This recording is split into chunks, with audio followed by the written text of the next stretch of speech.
ఎందుకంటే ఇవాళ sitting government ruling పార్టీకి చెందిన ఎమ్మెల్యే హైదరాబాద్ లో ఇవాళ వాళ్లకు బెదిరింపులు వస్తున్నాయంటే, ఎవరో చంపాలని ప్రయత్నం చేస్తున్నారని మీడియాకు చెప్పిందంటే, అంత ఓపెన్ గా ఉన్నప్పుడు మరి పేరు తీసుకోవాలి కదా ఎమ్మెల్యే గారు.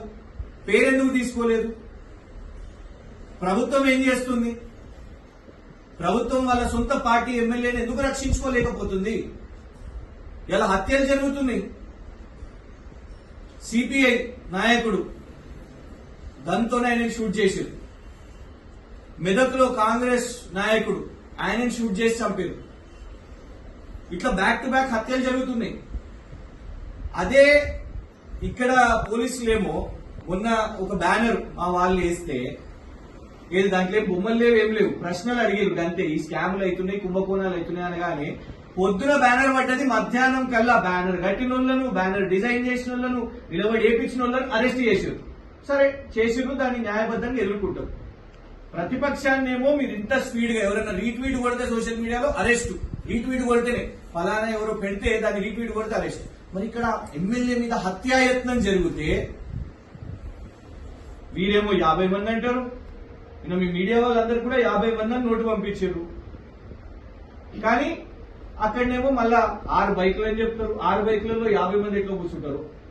6 బైకులని పోలీసు వాళ్ళు స్పష్టంగా చెప్పారు. సీసీటీవీ ఫుటేజ్ రిలీజ్ చేయాలి. ఇక్కడ బ్యానర్ దగ్గరనేమో సీసీటీవీ ఫుటేజ్ ఆధారంగా మొత్తం అంతా అరెస్టులు చేశారు కదా. మరి ఇక్కడ ఎమ్మెల్యే మీద హత్యాయత్నం జరిగితే సీసీటీవీ ఫుటేజ్ ఎందుకు బయటకు వస్తలేదు? ఎమ్మెల్యే గారు డ్రామా చేసిర్రా? సెక్యూరిటీ కావాలన్నా? అదనపు సెక్యూరిటీ కావడం కోసం ఇదంతా డ్రామా చేస్తున్నారా? లేదు నిజంగానే ఉన్నదా? నిజంగా ఉంటే ఖచ్చితంగా విచారణ చేపట్టాలి. మేము కమిషనర్ సివి ఆనంద్ గారిని డిమాండ్ చేస్తున్నాం. దీని మీద ప్రెస్ మీట్ పెట్టి మాకు ఈ విచారణ మీద ఎక్స్ప్లెయిన్ చేయాల్సిన బాధ్యత మీకున్నది. ప్రభుత్వంలో ఉన్నవాళ్ళు, మా దళిత ఎమ్మెల్యే, మా నియోజకవర్గం ఎమ్మెల్యే, ఆయనకి ఏమైనా జరిగితే ఎట్లా మరి? అంత హత్యాయత్నం జరిగినప్పుడు, అటెంప్ట్ మర్డర్ జరిగినప్పుడు వాళ్ళ మీద ఏం సెక్షన్స్ వేసిర్రు? అరెస్ట్ చేసిర్రా? ప్లాన్డ్ క్రైమా? ఎందుకంటే ప్రీ ప్లాన్డ్ గా అనే పదం వాడారు ఎమ్మెల్యే గారు. ప్రీ ప్లాన్డ్ గా జరిగింది అని అంటే డెఫినెట్ గా ఎవరు అబెట్మెంట్ చేసింది, ఎవరు అబెట్మెంట్ ఆఫ్ క్రైమ్ ఎవరిది, అటెంప్ట్ టు మర్డర్ ఎవరిది, ఏం సెక్షన్స్ పడ్డాయి ఇప్పటి వరకు, ఎంతవరకు విచారణ వచ్చింది దీని మీద?